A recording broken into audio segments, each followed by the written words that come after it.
G'day guys, I'm Mini War Painter. In this video I'm going to take a look at using the Gold series paint set that I reviewed for you last time and show you what you can achieve with it by painting the gold details to my next Exalted Sorcerers backpack. I'll catch you after the intro.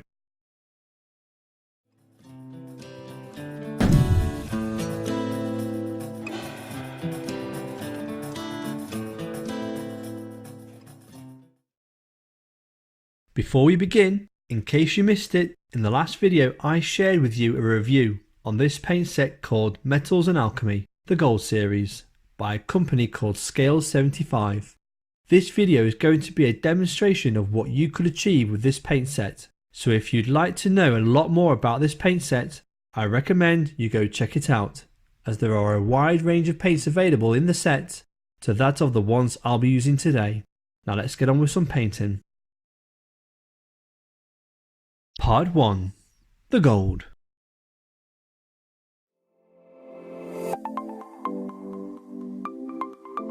So if you look in now, you can see I've already painted half of the gold details to this backpack. This is for a couple of reasons. One, the paint set is new to me, so I wanted to experiment with it first before I showed you guys. And second, I've been asked by a lot of people to show an aftershot at the start of the demo of what we're going to get done during this video. So here you are guys, something to look forward to. So after a couple of attempts, I decided that the best approach was to base the gold details with the darkest tone I wanted to lie in the recesses. To achieve the darkest tone I was after, I needed the help of Rhinox Hide to mix into scale 75 Necro Gold at a 1:1 ratio. With this, I used it to base the entire area of the gold. This is because there are a lot of recessed details on this backpack, and I felt it would be less fiddly to get this stage done first, and to just build up to my highlights.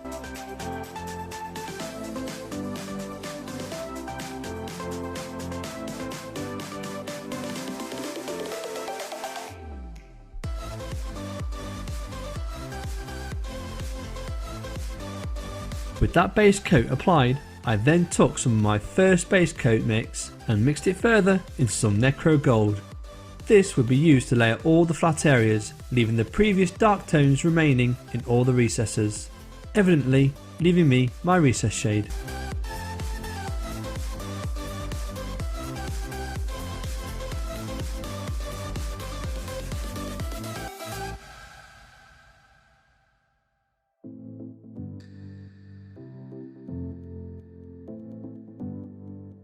I'll be honest with you, I really love this approach of starting at your darkest tone and building up to your highlights. It gives me that experience that you hear a lot of painters talk about as they watch their mini projects come to life. Building up on these darker tones feels like a curtain is being pulled back as light is gradually released onto the final product. This all being said, however, it has its downsides. Dark pigmented paint tends to be a lot more opaque than lighter pigmented paint. The problem with this is that it requires you to apply more layers of your lighter tone to get that smooth finished layer, before moving on to the next lighter tone. This of course takes more time and patience as opposed to painting from light to dark tones. This was one of the main pickup points that let me down on my first Golden Demon entry, my Blood Angel, which you can check out on my Instagram account. Because I approached my tones this way on his armour, you could see the brush strokes of lighter paint from where I'd had to apply extra layers of coverage, and patches of darker toned areas where I didn't apply enough. This all being said, there's nothing wrong still with approaching your tones this way, as long as you're willing to take the extra time to apply thinner layers to avoid the brush strokes showing once dried, and more of them to avoid the darker patchy areas. Either that, or just get used to starting with a lighter base coat and do more shading down than highlighting up.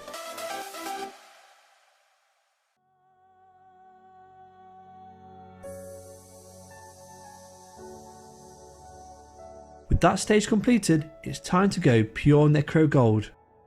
From here now on, I'm going to start being more selective to where I want the lighter tones to go as I progress through each stage. I've still a lot to learn about how light reflects off gold, so I'll apply each layer sparingly, as to make it easier to tidy up any areas I'm not happy with.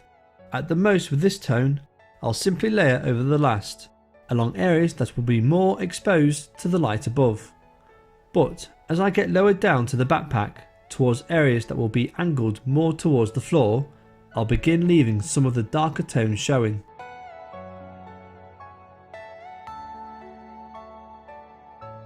On the flatter areas, I'm kinda just winging it. It's really up to you how harsh you'd like your reflective areas to appear, be it a smooth transition or prominent strips of polished shimmering light. I have a preference towards the polished effect, as I feel it contrasts nicely against the smooth, dull polished armour. Everything you know is in your mind.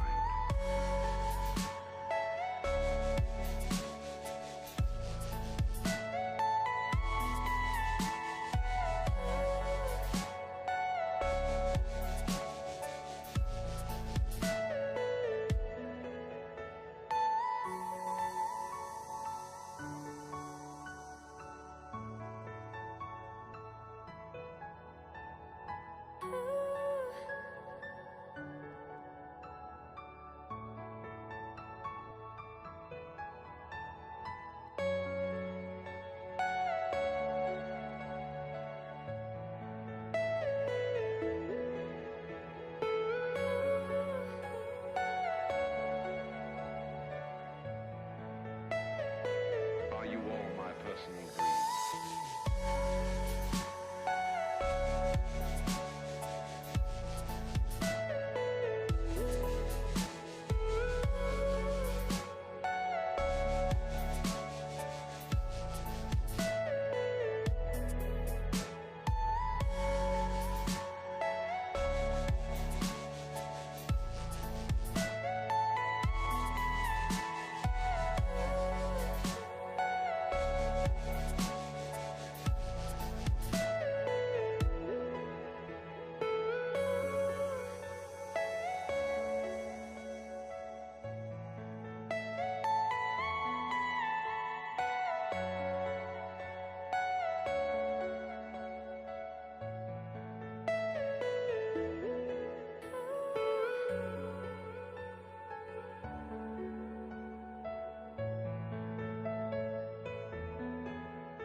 This next stage, I'm taking the highlights to Elven Gold. There's a tone in the set called Dwarven Gold, which sits between the two tones, Necro and Elven Gold. But for the size of the areas I'm painting, I didn't feel it necessary. With this tone, I'm going to start doing a little edge highlighting in some areas, but mostly I'll continue layering the flat areas, leaving the previous tones showing respectively. In some areas, it'll seem more of a fat edge highlight, just thick enough that I can apply another edge highlight later with my next tone, whilst being able to leave some of this edge highlight showing.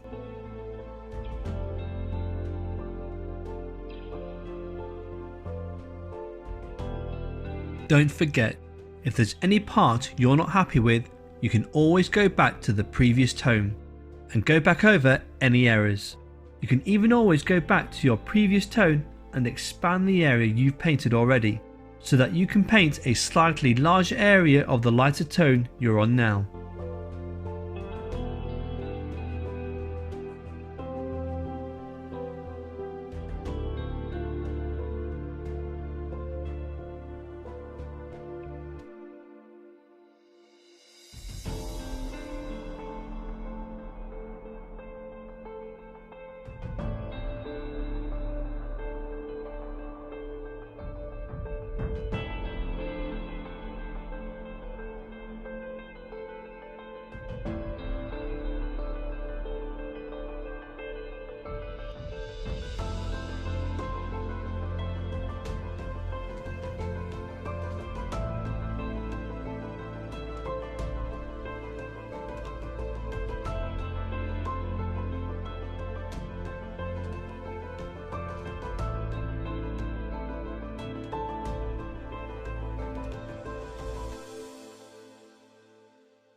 Something else to consider is the direction you push the pigment.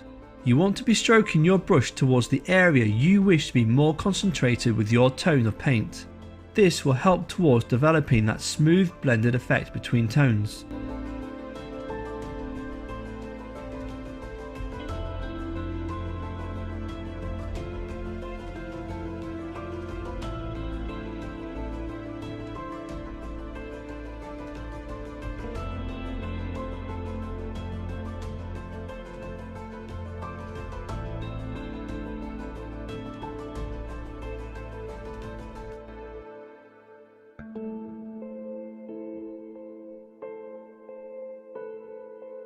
With that stage complete, there's just one more highlight step to go, and for this I'll be using Citrine Alchemy. On the palette at first, this tone appears to be a white yellowy tone, but once spread it about a little on the palette, it's in fact a really bright goldy silver, perfect for finishing off the transitions of gold I've chosen to go with. I'll be applying this highlight very sparingly along the edges, pointing more towards the light above, and with a little extra water I'll focus some pigment towards the centre of the polished reflections I've developed along the more flatter areas.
To finish off the gold details, I'm going to mix some Xerius Purple with some white scar to glaze over the gold slightly to help with adding that enchanted effect.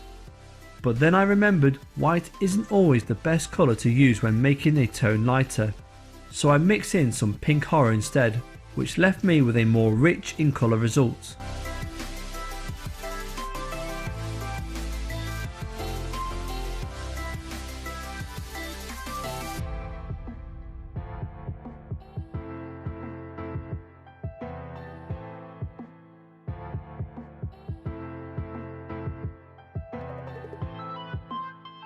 And with plenty of water, I thinned this down to a glaze and started to apply it to the darker tones of each flat area in order to change their colour properties slightly to a more purple tone, which will help me with giving the gold the enchanted appearance.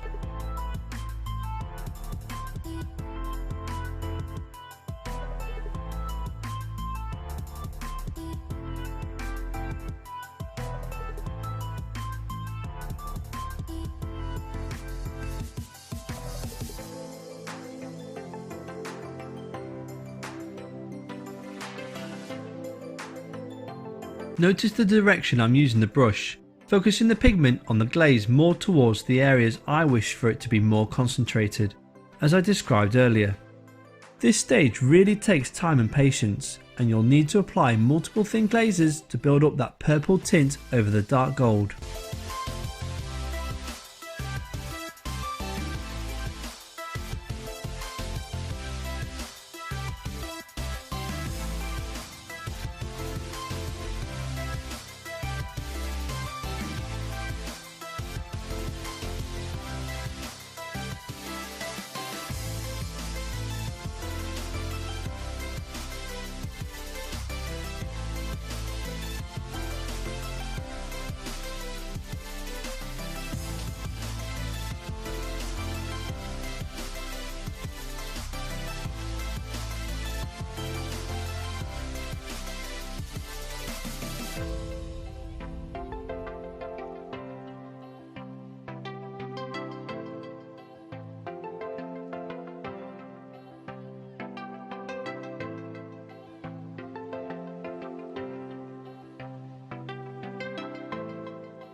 And that's the goal completed. Let me know what you think, guys, to these paints, even if it's negative, and if you've had any previous experience with this paint set, send me some photos on my Instagram page, as I would really like to see other results using this paint set. I really like these paints. I think the tones work great together and really give you a great gold effect. If you've any other paint sets you'd like me to review, drop me a comment below. I'll leave you now with the finished clip.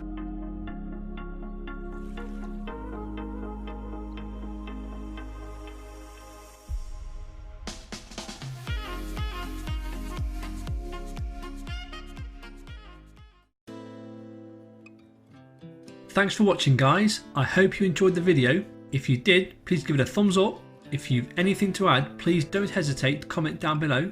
If you're on Instagram, you can find me at miniwar_painter. Here you can follow my progression, as I like to post regularly on my stories. Don't forget to subscribe and don't be shy to mix those paints. Ta-ra!